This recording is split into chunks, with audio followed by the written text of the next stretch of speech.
So we're following along your book in chapter 6, and we're going to use these branching instructions to create a thing called a loop.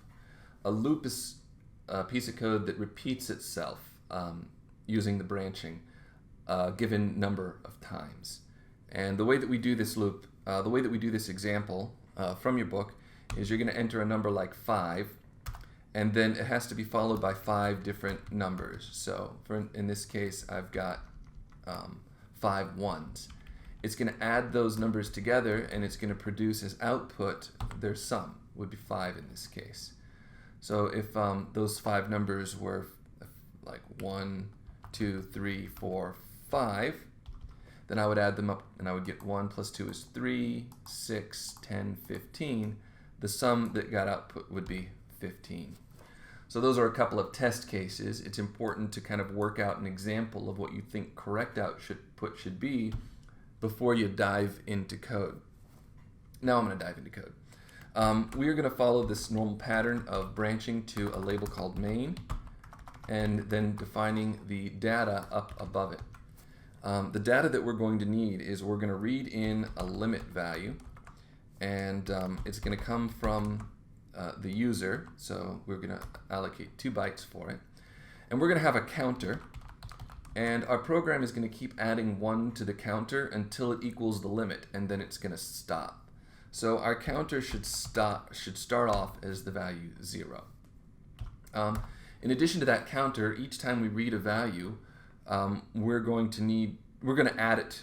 We're going to accumulate this value in a sum variable. So we can have a memory location called sum. It starts off as 0, and every time a number gets added to it, it gets bigger. And then when we read in a number, we need a place to store it. So I'm just going to allocate 2 bytes to store a number as we read it in. So that's our data. Let's think about our code, our process. The first thing that we need to do is we need to read in a number to be the limit. And let's go ahead and store it in the limit. And then we need to compare the limit to the counter. And in order to do that, I'm going to use the branch equal thing. I can only compare what's in A, so I need to load one of those numbers into A. So I'm going to load counter into A, and then I will subtract the limit from A, and if they are equal, let me put a little space there, and if they're equal, then my program is done. So I'll go to some label called finish, and finish will print out the sum and stop the program.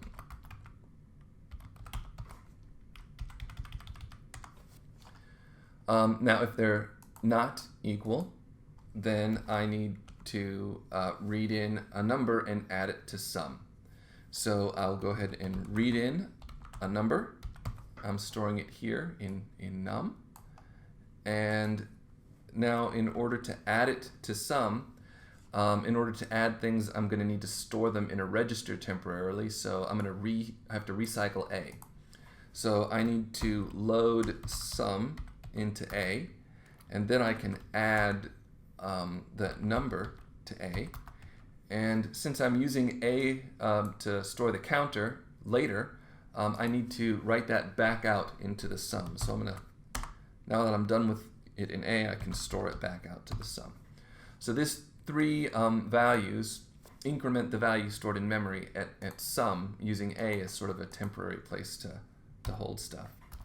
And I've now added 1 more number to the sum, so I can increment the counter. And of course, to increment the counter, pretty much whenever we want to manipulate values in memory, we first load them into register A, and then we operate on them. Here I'm going to add to register A the literal value of 1, so it's an immediate mode thing, and I need to store that back out to counter.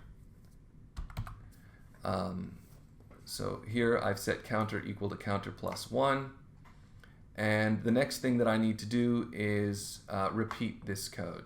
I need to come back up to here and keep repeating that code until counter equals limit, and I branch out. So the code should begin repeating again right here. So I'm gonna give that thing a label so that I can refer to it, and then down here I'm going to loop. So if we think about how this is going to execute, we're going to read in the limit. We're going to, over here, we're going to say, does counter equal limit? And when you're asking the question, there's two things that you can think of with an equal sign. You could be assigning or making a comparison. But when you're asking a question, we write two equal signs. Does counter equal limit? And this is just sort of a notation used by programmers. Does counter equal limit? If the answer is yes, we're going to come down here. And if the answer is no, then we just continue down. So that's what that branch equal does. Here we set sum equal to sum plus num. Of course, syntactic sugar for that is to say sum plus equals num.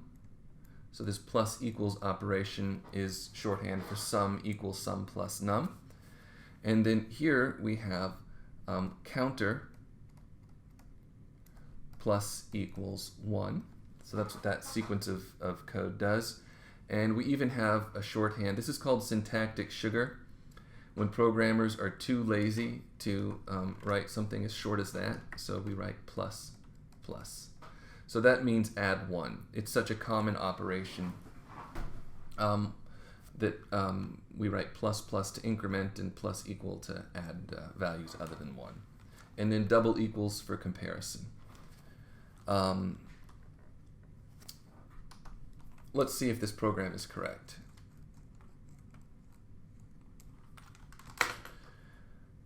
I'm going to pull up the CPU mode, and I've got some input here. I've got a value of 3, and values 1, 2, and 3 to get accumulated, and if I run it, I get a 6, which is correct.